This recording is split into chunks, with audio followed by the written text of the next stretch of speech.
Hi, my name is Noel Davis with World Composting, and today I'm going to do my last food addition to my Bokashi bin, and I want to go over something that I noticed the last time I opened it up. So I'm outside to do this because I'll show you the reason why once we look at the Bokashi bin. But this is the last food I'm going to add. So I'm not going to add any more materials, and then I'm going to have to close it up for 4 weeks and just drain the liquid off as I've been doing every day. And we'll see how it comes out at the end and see how it smells during this entire time. So far, the inside of the bin has smelled kind of like I want to say it's almost like a sweet smell. It's not bad at all. The liquid smells like apple cider vinegar to me, which isn't great, but isn't bad. It's just not a smell that I like. But today we're going to go outside here. We're going to open it up. I wanted to be in the full sun here so you can really see what's going on instead of in my workshop where it's a little bit tight. And I want to show you what I'm seeing that worries me about the bin. Or I shouldn't say worries me, but it's something that I've noticed the last time as well. And it is something to be concerned about if you have this in your house. So let's go to the bin and take a look. All right, so here's our Bokashi bin. The first thing I'm going to do here is I'm going to add the food. So I'm going to peel off this lid here. And as you can tell, it's almost full. I've got a couple inches probably to fill it up totally. And I've been doing the same thing. I added some new wax paper to the top here. You can see banana peels, coffee grounds. I'm going to add just the stuff I have in this bucket with just a few more banana peels. I'm going to add some of my bran right now. And since this is the last time I'm putting it in, I'm going to add a little bit extra because I do have some meats in here and things like that, although not a whole lot. I do feel that I should make sure to take care of this. So we're going to do that. I'm going to put our thing on the top here. I'm going to press it down like I have been every single time. So I'm just going to do that. Now we're going to put this lid back on. So there's a couple inches left in the top. I'm doing that on purpose because this thing is getting heavy. But now, here's the thing that I noticed when draining this. So let me pick this up here. All right. I'm going to put this down over here because it's kind of heavy. First off though, what I'm going to do is I'm going to drain this liquid in here into this bucket. Just like this. And I notice I'm getting a lot of white. You can see it actually probably a little better in here. I think you can see that's with the white stuff in the bottom. I'm getting a lot of white stuff, but also as you can see on the side here, I don't know if you can see this or not. Let me see if I can. You can see these are maggots of some sort that are crawling around. I don't know what they are, but they are getting in and out of the bin, I think. So I think that's because this is not airtight. However, I am noticing some of them are dying on the sides. Most of them are not able to get out, but like you can see, a couple of them are right now that I just did this dump of liquid. So what I'm going to do is I'm just going to kind of clean these things out right here in my yard. That's why we're outside today. I didn't really want to do this in the house. So, but this is something that I have noticed with this. And I noticed it before last time too when I did Bokashi in the house in one of these buckets, that I had some bugs of some sort that got in here and then they died inside the bucket here. Now, I have read online before that people do get maggots like this. As you can see right here, I'm going to zoom in just a little bit here. So you can see here on the side, they're all over the bucket.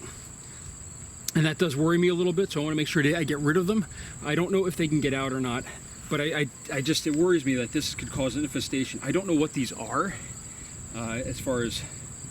Let's just see if I can zoom in here a little bit. You can see them right there. It might be hard actually on this white material. I'm going to zoom into the bucket here. Just give me a second. So as you can see, right there, that's about as much as I can zoom in. But they are all over the bucket, and that does worry me. I don't really want a whole lot of stuff in the house. I don't know how they got in there. I don't know if they came through the sides or if they've come through in another way. But it worries me, and that's why I'm taking them off with a paper towel outside here. And I'll continue to check to see if I have any more inside the bin as I go, or I should say like inside this section. So that's why I have this outside here. Just scrape them right off. You know, I can leave these in the yard. It's not a big deal. If I can get them all off. Thought they would just scrape right off. So I just wanted to do this and show you guys one of the things that's probably bad about doing this in a non-real system. I have heard about maggots and stuff being in the systems itself, as far as like, you know, growing in the system, but then they usually die. But this is a different system. This is a little bit open compared to those other systems that you can buy, which are closed off really well. So I'm just cleaning this off outside here. All right, I'm gonna leave that right there. I'm gonna put this back in the other bucket now, and I have this nested again, just like this. So I'm going to put this back in the house. This is closed off. I will continue to drain off the liquid into my little bucket here, which I've been doing now for a while. So that's the one thing I will say that I am going to try to do, is going to continue to drain off this liquid daily if I can, or every other day for the next 2 weeks. And then, or actually, sorry, 4 weeks. And then we're going to open this up and we're going to see if the worms can take care of this stuff.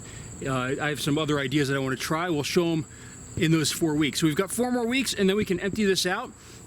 If you decide to do Bokashi, I probably would recommend getting a real container instead of using one of these. It's probably just a little better. They've dropped in price. When I first did this, I think they were like 120 to 150 bucks a bin. They're now down to like 40 bucks, which is just a little bit more expensive than what, you know, I mean, you know, granted this is like $3 and $3, that's 6, plus another $3 is 9. So this is like 10 bucks, let's say, total with taxes. So you spend an extra 30 bucks, you get a real one with a tap on it and everything. It might just work a little bit better than having this homemade system.